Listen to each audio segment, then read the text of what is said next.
그리스도의 인의 삶, 드림과 변화. 그동안 우리가 로마서를 계속 보아하고 있습니다. 로마서 12장은 그러므로로 시작합니다. 그러므로. 이게 어떤 의미냐면 로마서 1장부터 11장까지 있었던 내용들, 특별히 예수 믿고 그리스도인이 된다는 것, 그리고 예수 믿고 그리스도인이 되어서 어떤 유익이 있는지 그런 말씀을 들었습니다. 그러고 나서 12장의 이어지기를 그러므로라고 말합니다.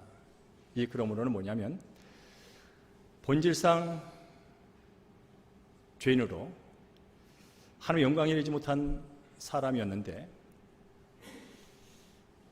하나님의 의 자체이신 예수 그리스도가 이 땅에 나타나서 그것을 믿음으로 구원받은 백성들, 이제 예수를 믿고 구원받은 백성 됐으니, 하나님의 자녀 됐으니, 그러므로 이제 하나님이 기뻐하시는 하나님 자녀답게 사는 것이 마땅해 라고 하는 그런 연결 접속사가 그러므로입니다. 우리가 어떤 얘기를 들었으면 들은 것으로 그치면 안 되고요, 들은 것을 삶으로 적용을 해야 합니다. 네가 지금까지 내 말을 잘 들었지? 이제 그렇으니 그러므로 들은 대로 해야 돼. 들은 대로 하는 게 마땅해. 들은 대로 하면 더 큰 유익이 있어. 그러므로 계속해서 듣고 마는 것이 아니라 그러므로 들은 대로 해야 돼. 그런 얘기가 이제 앞으로 지용이 될 겁니다. 그래서 오늘은 그 말씀을 함께 나눌 텐데요. 먼저 1절을 다시 한번 읽어보겠습니다. 1절 시작. 그러므로 형제들아, 내가 하나님의 모든 자비하심으로 너희를 권하노니 너희 몸을 하나님이 기뻐하시는 거룩한 산 제물로 드리라. 이는 너희가 드릴 영적 예배니라. 아멘. 사도 바울이 로마에 있는 성도들에게 편지를 쓰면서 내가 권합니다라고 하면, 내가 권면합니다라고 말하는 거예요. 권하는데 내 사적으로 권하는 게 아니고 하나님의 자비하심에 근거하여, 하나님의 사랑에 근거하여 여러분에게 정말 중요한 것을 권할 거예요 라고 말을 합니다. 근데 그 권함이 뭐냐면, 이제 지금까지는 그리스도인이 된다는 게 뭔지 들었어요. 그리스도인이 돼서 얼마나 유익하고 좋은 것인지를 들었어요. 이제 앞으로 내가 권할 것은 그러므로 그리스도인이 됐으니 그리스도로 산다는 것에 대해서 말할 거예요. 그런 권함이 이제 주어지게 되는 것입니다. 그러면 이제 우리는 오늘 본문을 통해서 과연 그리스도인이 됐고 그리스도인이 된 후에 그리스도로 산다는 게 뭐냐 할 때 두 가지를 보게 될 거예요. 첫째는 그리스도로 산다는 것은 따라할까요? 나의 전 인격과 모든 삶을 하나님께 드리는 겁니다. 이제 우리가 예수 믿고 구원받았으면 어떤 삶을 살려면 내 모든 인격과 삶을 하나님께 드리는 거예요. 이제 여기서 드린다는 의미가 어떤 의미냐면, 여러분이 일반적인 종교들은요, 여러분들은 이제 예수 믿기 전에 어떤 종교를 가졌을 거예요. 그러면 그 내가 믿는 대상 신이 있다고요. 그러면 이 일반적인 종교에서 드림이라는 의미가 뭐냐면, 내가 정성껏 무언가를 마련해서 내가 믿는 신에게 드리는 거예요. 정성을 다해서 드리는 거예요. 근데 그 드리는 목적이 있어요. 그 내가 믿는 신이 내가 정성껏 드린 그 무엇을 받고 감동을 해가지고 그 신이 나에게 내가 드린 것보다 더 많이 주기를 기대하면서 드리는 거예요. 이게 종교적인 예배예요. 일반적으로 하나님 아닌 그 모든 대상을 놓고 사람들이 하고 있는 거예요. 옳고 그름의 문제가 아니라 드림에 대한 개념을 말씀드린 거예요. 여러분이 예수 믿기 전에 고목나무 앞에서 돼지머리를 놓고 드렸던, 어떤 돌덩이 앞에서 무슨 떡을 놓고 드렸던 그 목적은 단순해요. 이걸 드린 걸 통해서 돌덩이 신이요, 고목나무 신이요, 해신이요, 달신이요, 내가 당신에게 정성껏 바친 것보다 드린 것보다 더 많은 걸 줄 줄로 믿어요. 줘야 돼요 라는 그런 목적을 갖고 드린 거예요. 그러나 여기서 말하는 드림은 그런 개념이 아니에요. 하나님께서 이미 나에게 엄청난 걸 이미 주셨어요. 엄청난 은혜와 자비를 내게 베푸셨어요. 그리하여 그 하나님이 내게 이미 베푸신 것에 감사하며 드리는 거예요. 이 드린다는 건 한마디로 말하면 어떤 걸 더 받기 위해 조건을 갖고 드리는 게 아니에요. 그저 내가 받은 은혜가 너무나 커서 거기에 대해서 내 것을 그저 조건 없이 주고 바치고 그런 가족에 내 걸 포기하는 그런 드림이 오늘 여기서 말하는 드림이에요. 그러면 예수 믿고 산다는 것, 드리는 삶인데 그럼 하나님께 뭘 드릴까라고 말할 때 오늘 본문 이렇게 말합니다. 너희 몸을 하나님이 기뻐하시는 거룩한 산 제물을 드리라 그 말합니다. 드리는데 무슨 돼지머리 드려, 가장 비싼 사과를 드려, 살아생전 부모님이 잘 드셨던 굴비를 드려, 그런 게 아니고 내 몸을 드리라는 거예요. 몸을. 근데 이 몸이라는 게 뭐냐면 단순히 어떤 육체적인 이 몸뚱아리에 드리는 게 아닙니다. 이 몸은 너의 몸과 함께 살아가는 너의 모든 삶, 그 안에는 너의 생각도 있고 느낌도 있고 주장도 있고 소망도 있고 권리도 있고 계획도 있고 하는 모든 것, 그리고 외적으로 갖고 있는 그 모든 것을 하나님께 드려라는 개념이에요. 무섭죠? 다 드리라니까. 내적으로 전 인격적인 삶, 마음까지 드릴 뿐 아니라 네가 갖고 있는 외적인 것도 하나님께 드려. 이게 산 제물로 드리는 영적인 예배라고 말씀을 하고 있다는 거예요.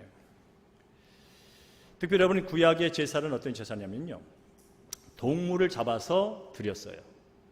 그 의미는 죄는 내가 지었는데 하나님께서 내 죄값을 나한테 물으면 나는 제대로 살아낼 수가 없어요. 그래서 너의 죄를 동물한테 전가시켜서 그 동물이 너의 죄를 다 뒤집어 쓰고 이제 죽음으로 번제단에 올려져서 태워짐으로 드려지는 그런 예배였어요.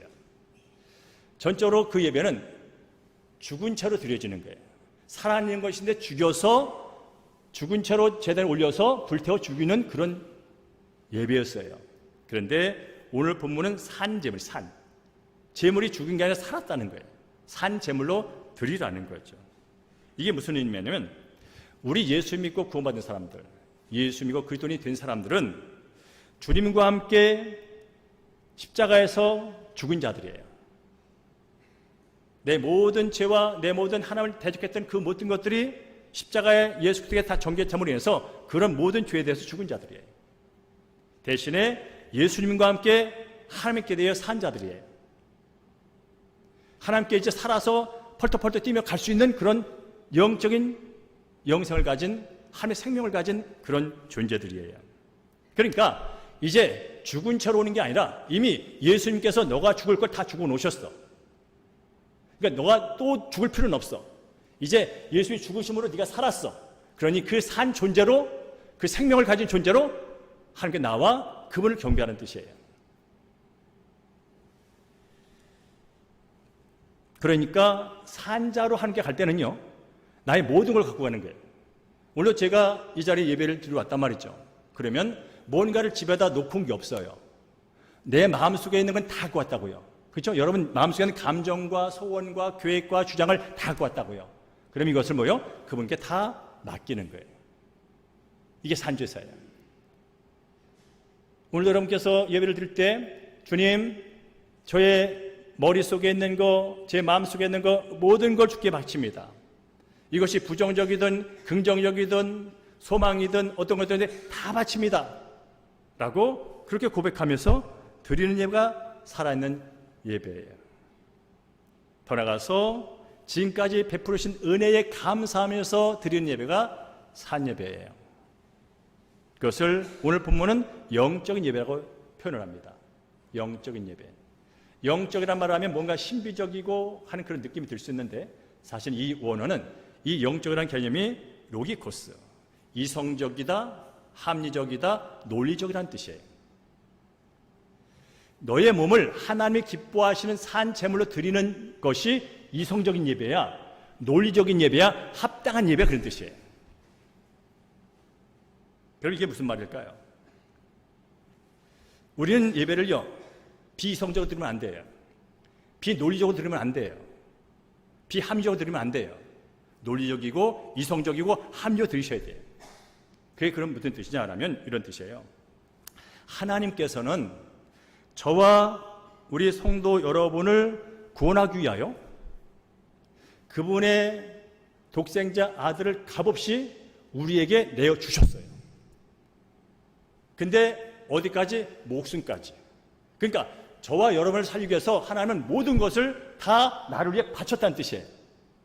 나를 살리기 위하여 지옥불에서 영원히 살아갈 나를 하나님의 온전한 나라에서 영원히 살도록 하기 위하여 그분의 독생자, 아니 그분 자신이 이 땅에 오셔서 죽음으로 다 들여놨다는 거예요.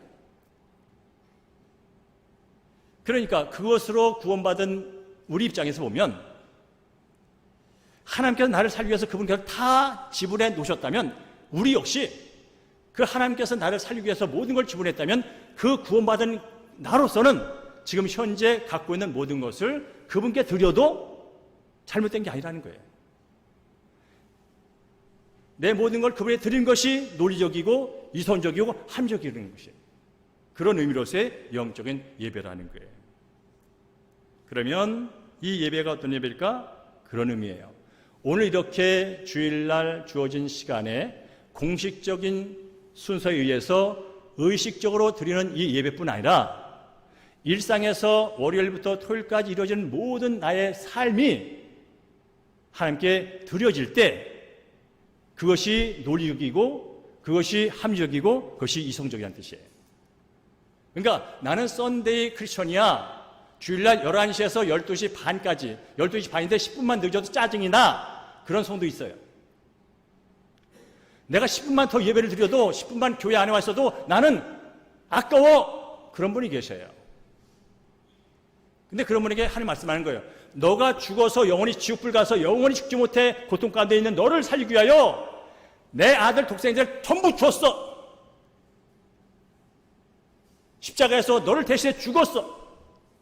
다 줬다는 거예요. 너를 살리기 위해서. 그런데 주일날 1시간 10분 넘는다고 짜증나고 10분이 아까워서 그러는 너를 보면 그게 이성적이냐? 그게 합리적이냐? 그게 논리적이냐? 너의 생명과 너의 물질 모든 것을 내가 주었어. 너가 오늘 건강을 유지하는 것도 내가 준 거야. 호흡이 있어 펄떡펄떡 숨을 쉬는 것도 내가 준 거야. 직장이 있어서 일을 할 수 있는 것도 내가 기회를 준 거야. 사업터에서 사업을 확장시키면서 수입을 얻는 것도 내가 너에게 허락한 거야. 그런데 10의 1을 드리는 게 그렇게 아깝냐? 10의 1을 구별하여서 주의 몸된 결을 위하여 쓰이게 내놓는 게 그렇게 아까워? 그게 논리적이야? 아니야. 나는 너를 살리기 위해서 나의 모든 아까운 그 생명을 너를 위해 다 줬다고. 근데 10의 1을 드리는 게 그렇게 아까워? 그게 논리적이야? 그게 합리적이야? 그런 거예요. 그래서 바로 이 산 제물을 드리는 영적인 예배라는 것은 이렇게 주어진 형식적인 예배에 와서 경건한 모습으로 하나님을 예배 드리는 것뿐 아니라 일상에서 내가 청소를 하든 식당에서 밥을 짓든 어떤 사람의 봉사를 하든 안내를 하든 내 모든 일상이 하나님께 드려지는 예배다. 그러려면 한 시간도 한순간도 헛수로 살 수가 없어요. 먹든지 마시든지 무엇이든지 하나님의 영광을 하라는 뜻이 바로 이런 산 예배된 말씀인 거예요. 그렇습니다. 그래서 저는 이 말씀을 실천하려고 그런 삶을 살려고 애를 씁니다. 뭐냐면 늘 저는 믿음으로 상상을 합니다. 어떤 상상을 하냐면 제 이영섭이라는 이 몸뚱이와 함께 제 안에는 그 모든 것을 가지고 하나님 품에 푹 안겨있는 모습을 늘 믿음으로 바라보며 살려고 애를 씁니다. 물론 하나님 영적이기 때문에 그 품에 안겼다는 것을 제가 하는 건 제 마음속에 있는 믿음으로 보는 거예요. 단지 그것을 좀 더 이미지로 더 가까이 보려면 예수님께서 이 땅에 오셔서 가난하고 아프고 병들고 귀신 들리고 소외당하고 왕따당하고 그런 사람들을 품어줬던 그 품을 제가 믿음으로 말씀의 근거에 바라보면서 나 역시 불쌍한 존재거든요. 나 역시 외로운 존재거든요. 나 역시 가난한 존재거든요. 나 역시 아픈 존재거든요. 그러니까 2000전에 주님께 오셔서 하셨던 그 모습 속에 제가 들어가는 거예요. 주님 저를 불쌍히 여겨주세요 하면서 들어가는데 그냥 저는 통째로 들어가요. 생각을 하나는 여기다 두고 하나는 여기다 두고 근심은 여기다 두고 염려는 여기다 두고 그런 게 아니라 그냥 내 머릿속에 있는 근심과 염려와 모든 계획을 다 갖고 그분 품에 들어가 있는 저를 봐요. 한 발은 여기다 두고 한 발만 들어가 있는 제가 아니라 양발 양손 모든 게 그분 앞에 들어가 있는 그분의 품에 품겨 있는 저를 봐요. 무엇으로? 믿음으로.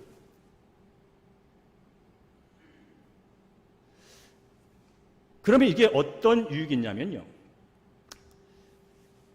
제 모든 것 갖고 그분의 품에 딱 안겼다라고 말할 때 절대로 이게 손해보는 일이 아니라는 걸 알게 돼요. 제가 가져야 얼마나 가졌고, 제가 지혜로워야 얼마나 지혜롭고,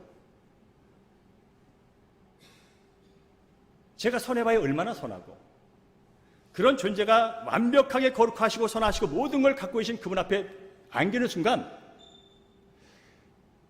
내가 갖고 있는 것과 비교할 수 없는 그분의 아름다운 성품이 제 마음을 주관하고,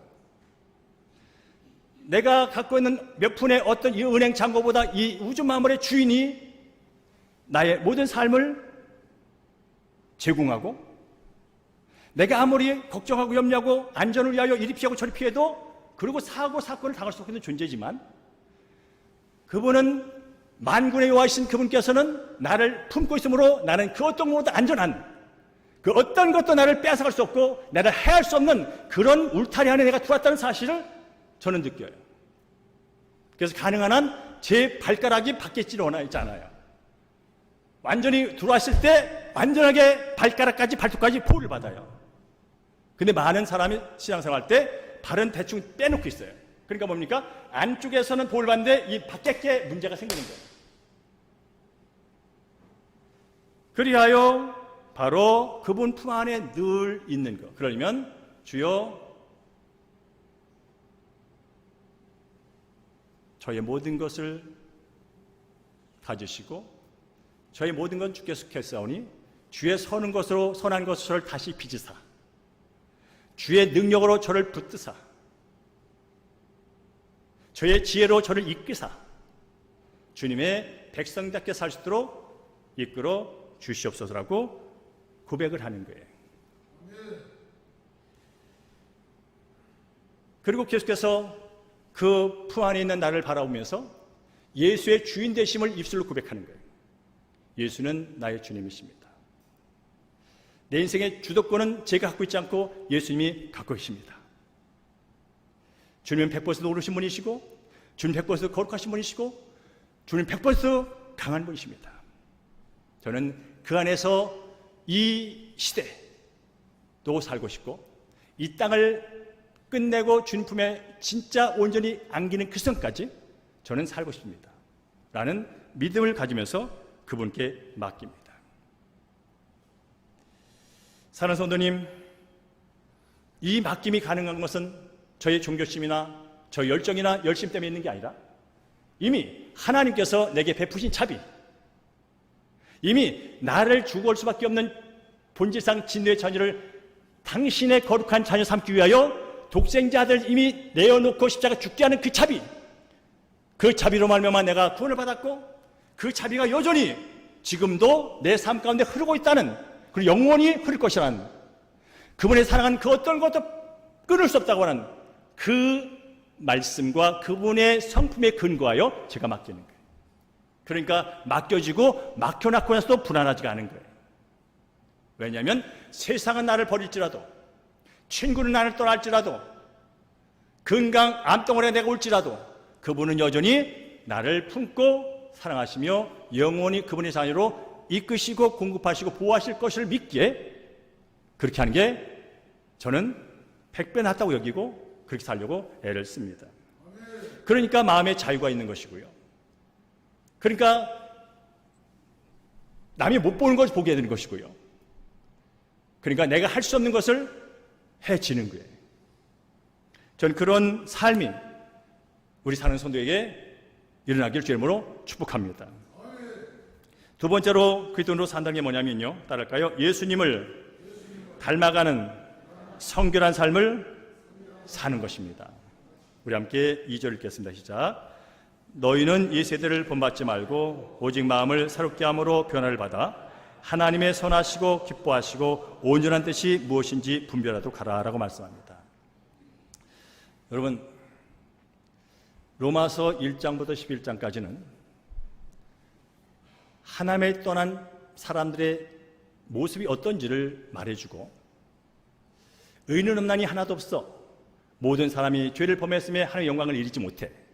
그러니 영혼이 이 문제 해결 안 되면 지옥불에서 영혼이 타지도 못하고 죽지도 못하고 고통당한 운명이야. 그런데 알아? 예수도 그분이 이 땅에 오셔서 구원의 길을 열어놓으셨지. 누구든지 주 예수 이름을 부르고 믿는 자는, 입으로 씻는 자는 구원을 받아 하나님의 자녀가 돼. 근데 하나님의 자녀가 된 그 하나님께서 다시 구원해 주신 목적이 뭔지 알아? 그게 바로 오늘 첫 번째 말했던 거예요. 하나님을 찬양하며 예비하며 살도록 우리를 구원해 주신 거예요. 창조의 목적도 하나님의 영광을 위하여 찬양하도록 우리를 부르셨다면, 이제 하나님을 영광을 왜 돌려 내가 스스로 영광을 받아야지 뛰쳐나온 인생들을, 하나님 없이 내가 살면 내가 영광 받을 줄 알았더니 삶 자체가 고통이에요. 남이 나를 인정해 주지 않아. 하나님을 인정하지 않고 내가 주인이야, 내가 왕이야 하고 외치면 딴 사람이 나를 왕으로 여기지면서 내가 대우받으며 살 줄 알았더니 온통 왕이래. 그래서 경쟁 갈등 구조 속에서 살다 죽는구나. 결국은 성경은 이 죄의 문제 해결 안 되면 영원히 이 땅에서 갈등의 문제가 아니야. 이 땅의 고통의 문제가 아니야. 저 지옥불에 당할 그것은 상상할 수 없는 일이 기다리고 있어. 그러니 거기서부터 건져내지 못하면, 거기서 피해 나오지 못하면, 거기서 구원받지 못하면 엄청난 일이 기다리고 있어. 그래서 하나님은 그 불쌍한 인생들을 다시 구원하셨어요. 왜 구원하셨냐고요? 원래 창조 목적대로 하나님을 높이며 하나님을 찬양하며 하나님 영광 돌리는 예배자가 되기 위해 다시 구원해 준 거예요. 그래서 창조의 목적이 예배이듯이 구원의 목적도 하나님을 예배한 줄로 믿습니다. 그래서 사도 바울이 12장 1절에 첫 번째 말한 거예요. 그러므로 하나님의 자녀가 된 자들은 하나님께 예배드리는 게 마땅한 거야. 너희들이 앞으로 살 것은 예배하며 사는 거야. 뒷부분에 나올 거예요. 부모관계 이렇게 해라, 교회 생활에 이렇게 해라, 윗사람한테 이렇게 해라 많이 나올 거예요.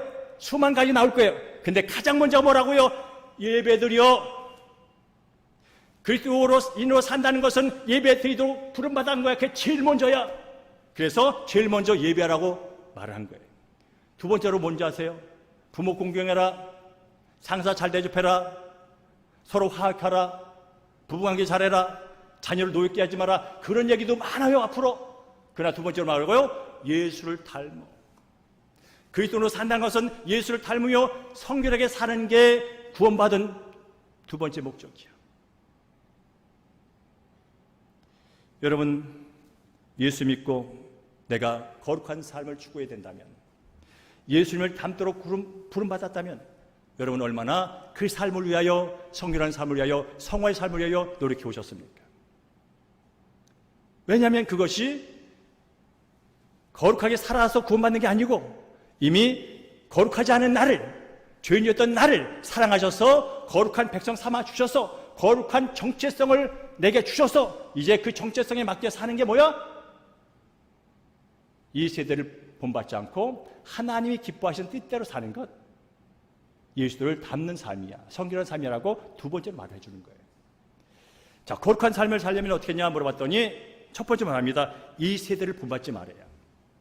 이 세대를 본받지 않고 사는 게 그리스도인의 삶이래. 그럼 이 세대가 어떤 세대일까요? 이 세대는 하나님의 하나됨을 인정하지 않고 하나님 대신 우상을 섬기며 내가 주인되어 내 마음대로 죄를 지으며 내 마음대로 판단하며 결국은 순간의 쾌락을 위하여 남의 것을 뺏기도 하고 짓밟기도 하고 무시하기도 하는 그런 세상, 한마디로 죄와 사망의 문화가 주도권을 갖고 다스리는 세상. 이 세대는 하나님의 뜻과 진리 가운데서 움직이는 세상이 아니라 하나님을 대적하는 그런 죄와 사망의 문화가 허울 좋은 모습으로 다스리는 세상. 그래서 문제도 많고 갈등도 많고 미움도 많고 시기도 많고 질병도 많고 고통도 많고 결국 죽는 세상. 그걸 본받지 말라고 말씀하는 거예요. 더 쉽게 말하면 결국은 지금은 좋은 것 같고 지금은 순간적으로 쾌락 느끼는 것 같고 지금 뭔가 된 것 같지만 결국은 파멸로 이끄는 그 문화를 따라 살지 마, 그런 뜻이에요. 그리스도는 어떤 삶이냐면요, 현 세대를 사는 뿐 아니라 오는 세대를 바라보며 사는 사람들이에요. 현 세대는 지금 내가 육신의 목숨이 닿는 데까지 사는 게 현 시대예요. 동시에 우리는 예수 믿고 구원받아 영생을 얻었기 때문에 주님이 다시 오셔서 새롭게 펼쳐놓으실 그 새하늘과 새 땅 천국에서 영원히 살 그런 오는 세대를 바라보면서 기다리면서 오늘 현 시대를 사는 사람들이에요. 그런데 말합니다, 현 세대에 있어서 잘못된 것은 본받지 말고 살아. 그러면 여기서 우리가 질문하는 거예요. 이 시대에 내가 본받지 말아야 될 게 뭘까? 특별히 그리스도인으로서 거룩하다, 의롭다 여겨진 하나님의 백성으로서 본받지 말아야 할 문화가 뭘까? 이 질문을 해야 되는 거예요. 하나님이 그거 본받지 말랬으니까 아마 수만 가지 될 것 같아요. 우리 성도님이 생각해 보세요. 내가 그리스도인이에요. 하나님 앞에 앞으로 흠없이 부끄럽지 서야 될 그런 거룩한 정체성을 가진 하나님의 자녀라고요. 그러면 지금 내 주변에 있는 이 정체성을 무너뜨리는 그 잘못된 문화, 나로 하여금 하나님께 멀어지게 만드는 어떤 그런 문화, 생활 습관들이 있다면 무엇이었을까? 환경이 있다면 무엇이었을까? 한번 생각해 보자는 거죠. 많을 거예요. 저는 그 중에 몇 가지를 한번 생각해 봤어요. 첫째는요, 지금 여러분 오늘도 비가 오고 폭우 때문에 많은 분이 재산을 잃고 목숨을 잃고, 지금도 이탈리아에서는 한쪽에서는 40도가 넘는 그 폭염 때문에 사람이 고통을 당하고, 또 한쪽에서는 10cm 넘는 우박이 떨어졌고 또 많은 사람이 피해를 보고, 지금 이 지구는 온통 앓고 있어요. 지구 변화 위기, 이제 더 이상 무슨 추상적 얘기가 아니에요. 실제로 지금 우리 주변에서 죽어가고 이걸 하고 있어요. 뭐 때문에? 이상기온 때문에. 근데 이게 왜 왔나는 거예요. 여러분 다 아는 것처럼 인간의 탐욕 때문에 온 거예요. 끝없는 대량 생산, 대량 소비. 끝없는 대량 생산, 대량 소비. 그러니까 마구잡이로 환경을 훼손시켜요. 다 파먹고, 다 잘라버리고, 다 그렇게 해요, 지금. 빌딩을 속에서 멀쩡한 걸 다 무시해버리는 그런 상황에서 남극의 얼음이 녹기 시작했고, 엘니뇨 현상으로 지금 이 지구상은 몸살을 앓고 있어요. 그래서 이제 탄소 제로 운동이다, 이제 기후 변화 위기 협약 막 정치적으로 하고 있지만 그런다고 될 일이 아니에요, 여러분. 여전히 사람들이 대량 소비, 대량 생산, 대량 소비, 그 탐욕, 내가 더 가져야 돼 하는 그런 것을 절제하지 않는 한 계속해서 지구는 아파할 것이고, 아픔을 폭염으로, 아픔을 폭우로, 아픔을 폭설로, 아픔을 허리케인으로, 아픔을 태풍으로 그렇게 우리에게 갖다 줄 거예요. 아파. 그럼 우리는 뭡니까? 이런 걸 의식하면서 내 주변에서부터 환경을 훼손하는 그 어떤 것이 그달랑 절제를 해야 돼요. 정치적으로 사인한다고 되는 게 아니라 70억 인구가 각자 자기 주변에 쓰레기도 분리하고 쓰레기도 최소한 소량을 나올 수 있도록 애를 써야 돼요. 그것이 하루라도 더 사는 길이에요. 그것이 하루라도 폭염 없이, 폭설 없이, 폭우 없이, 혹한 없이 사는 거예요. 지구는 정직해요. 지구는 정직해요. 인간이 한 만큼 해요. 인간이 한 대로 해요. 그렇다면 이런 문제들, 이 물질만론과 대량 대비 소비에 따른 쾌락, 이것에 계속해서 빨려가다 보니 정신없이 지금 가고 있어요. 그러면 예수 믿고 구원받은 사람들이요, 다른 사람은 어떻다 치더라도 이 환경의 문제 앞에, 기후변화 앞에 우리가 할 게 뭐 있을까요? 담배꽁초 하나라도 제대로, 쓰레기 하나라도 제대로, 환경을 오염시키는 그 어떤 것 하나라도 우리가 절제하며 사는 것. 이게 바로 예배야. 이게 바로 하나님 기뻐하시는 이성적인 예배라고. 주일날은 그렇게 옷 입고 왔고 경건한 모습을 띠다가 일상에 돌아가면 그대로 세상상 똑같이 소비해 버리고, 똑같이 버려버리고, 똑같이 훼손해버리는 그런 삶 살지 말고 주변은 풀 한 폭이라도 주변은 나무 하나라도 온전히 보살피며 사는 것, 그게 예배야. 그런가 하면 이 세계는 어떤 걸로 지금 아픈지 아십니까?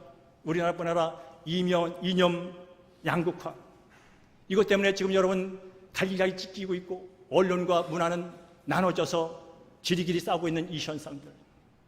그래서 뭐가 뜬지 아닙니까? 원한과 증오라는 이 단어, 대적, 적대적이라는 적대감이라는 그 단어가 이 세상을 지금 휩쓸고 있습니다.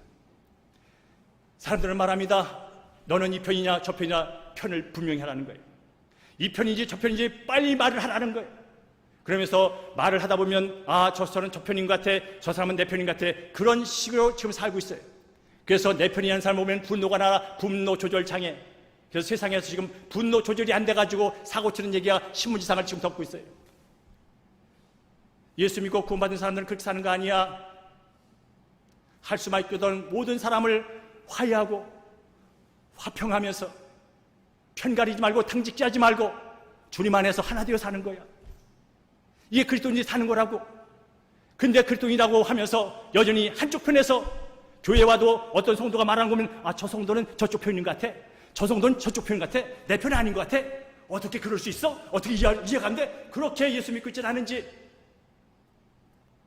어떤 이념과 어떤 사상에 어떤 주장에 매여가지고 하나님의 그 초월적인 그 우주관과 절대 진리관을 잃어버린 채 그 지역적인 이념과 지역적인 사상과 지역적인 주장에 내가 모여가지고 어떻게 성도가 그럴 수 있어? 혹시 그렇게 살고 있지 않은지. 그래야 그 성도를 보면 괜히 화가 나고 괜히 분이 나고 그렇게 살고 있지 않은지.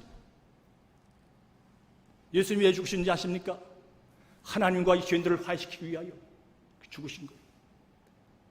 끝까지 대적관계 속에서 디모데로 살다가 서로 치고받고 살다가 죽을 인생들 화해시키려고 오셨고 죽으셨어요. 그리스도인이 어찌 살아요? 세상은 지금 계속해서 편을 갈라요. 우리 뭡니까? 그리스도인이 하나 되어야 합니다. 그래도 용서해야 합니다. 그래도 수용해야 합니다. 그래도 함께 살아야 됩니다. 라고 살아가야 되는 거예요. 그래서 말하잖아요. 예수님은 원수도 사랑하라고. 쉬운 일은 아니에요. 근데 그게 예수 믿고 사는 사람의 삶이래요. 예수의 말을 들을 것인지 내 감정과 사상과 이념을 따를 것인지 그건 판단할 문제라는 거예요. 그 다음에 여러분, 여름에 우리가 따라하지 말아야 할 게 뭐냐면 그거예요. 인권, 자유, 평등, 얼마나 멋진 말이에요. 하나님은 정말로 인권을 존중하세요. 하나님은 정말로 우리의 참된 자유를 위해서 이 땅에 독생자들을 죽으셨어요. 죄의 사망의 권세로부터, 압박으로부터 벗어나 진정한 자유를 이루도록 예수님이 오셨다고요. 평등, 하나님 배는 다 평등해요. 교회는요, 목사, 장로, 권사 있지만 이거는 하이라키 질서가 아니에요. 그냥 직분이에요. 다 평등해요, 여러분. 그래서 여러분, 저 목사인데 너무 어렵게 생각하지 마세요. 그냥 목사라는 직분을 갖고 제가 제 일을 하고 있는 것 뿐이에요. 여러분의 위에 있지 않아요, 절대로. 오히려 예수님 말씀합니다. 너가 목사면 더 밑바닥에 가라고. 예수님이 죽기까지 봉사한 것처럼 너도 그렇게 봉사라고. 교회의 가장 어린 약한 성도 밑으로 네가 내려가 섬기라고. 그게 목사라고. 성경은 그렇게 말씀하고 있다고요. 그리고 실제로 예수님이 그렇게 보여줬어요. 근데 성도는 말해요. 목사는 뭔가 여러분 의로운 거죠. 그렇게 쳐다보지 마세요. 절대 그런 구조 아니고 그런 사람도 아니에요. 그건 사람이 만드는 거예요. 지금 여러분, 오늘도 제가 신문을 하나 갖고 왔지만 이런 기사가 있어요. 2023년 대한민국에도 성혁명의 쓰나미가 밀려들고 있다. 이른바 한국판 성혁명 물결이 정치, 사회, 문화, 미디어 각 분야에서 거세게 파고들면서 생활 전반에 걸쳐 심각한 영향을 미치고 있다. 그런 거예요. 성혁명 멋져 보이잖아요. 평등 멋있어 보이잖아요. 그러나 지금 이 얘기는 뭐냐면 창조 질서를 깨는 그 모든 사상과 주장이, 학문이, 정치, 문화, 미디어 모든 것에 다 장악을 해서 성은 말이야 남자 여성만 있는 게 아니야. 그냥 네가 지금 여자로 느끼면 여자야. 내일 아침에 남자로 느끼면 남자야. 그건 네가 결정하는 거야. 여러분, 지금 이 시대가 됐고 우리 아이들이 이렇게 배우고 있어요. 제가 지금 여자로 말하면 여자예요. 아시겠어요? 제가 지금 여자라고 말하면 여자의 제가, 내일에 제가 남자라고 말하면 제가 남자라고요. 그런 게 옳다고 법으로 정하자는 거예요. 그리고 이것이 옳다고 옳지 않다고 말하면 고소하겠다는 거예요. 왜? 내 감정을 상했다고. 내 마음을 불편하게 했으니 너는 죄를 지은 거야 라고 고소할 수 있다는 거예요. 그런 게 지금 법으로 국회에 표류가 됐다는 거예요. 우리가 아무리 시대가 변하고 시대가 아무리 자유스러워도 지킬 건 지켜야 되는 거예요. 그래야 가정이 지켜져야 거기에 생육이 일어나고 생육이 일어나야 지구가 계속해서 유지가 되는 거예요. 시간이 없어서 이 대한 얘기는 계속하지 못하지만 어쨌든 간에 우리가 여러분 잘 보셔야 돼요. 예수 믿는 사람들은. 동성애가 다른 죄보다 더 나쁜 죄야 그런 얘기를 하는 게 아니에요. 지옥 가는 것은 동성애 때문에 지옥 가는 게 아니에요. 하나님 인정하지 않기 때문에 지옥 가는 거예요. 예수를 믿지 않게 지옥 가는 거예요. 죄는 이거나 저거나 다 죄예요. 그러나 유독 우리가 이런 데서 민감하게 반응하겠다면 근본적으로 이 죄는 창조의 질서를 무너뜨리고 가정을 해치하고 그리하여 국가와 나라 모든 것을 결국은 해체시키는 하나의 시발점이 되기 때문에 이걸 막는다는 거죠. 그러면서 우리는 본받지 말자는 거예요. 더 나아가서 여러분, 우리 그리스도인들은요, 그거 하지 마세요. 혹시나 여러분이 사회적인 지위를 갖고 있다든지 힘을 갖고 있다면 절대 그러지 마세요. 선생님한테 전해갖고 우리 아들 누구 아빠야? 나 변호사거든? 그런 말 하지 마세요. 나 청와대에 있거든? 그런 전화하지 마세요. 예수 믿는 그리스도인이라면. 지금 세상은 아빠 찬스, 엄마 찬스, 자기 갖고 있는 힘을 가지고 지금 인권을, 교권을, 모든 것을 무너뜨리는 시대가 되어버렸어요. 그러니까 뭡니까? 사람이 죽어나가잖아요. 예수 믿는 사람들은 그러지 말라는 거예요. 그런 거 본받지 말라는 거예요. 힘 있으면 힘일수록 더 밑으로 내려가라는 거예요. 힘 있으면 힘을 갖고 밑에 내려가서 섬기라는 거예요. 이게 그 돈으로 산다는 것이라는 거예요. 오늘 여러분 제 설교가 참 무거울 수 있어요. 참 쉽게 할 말인데 제가 무겁게 해서 죄송하긴 해요. 그러나 여러분 그 돈으로 산다는 것은 그저 내가 좀 더 들여가지고 복받겠다는 그런 차원의 종교가 아닌 건 분명해요.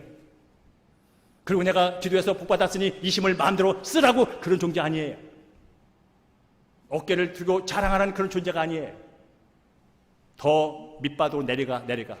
예수께서 너를 살리기 위해서 죽기까지 순종한 것처럼 복잡한 것처럼 밑바닥에 한 것처럼 너도 내려가.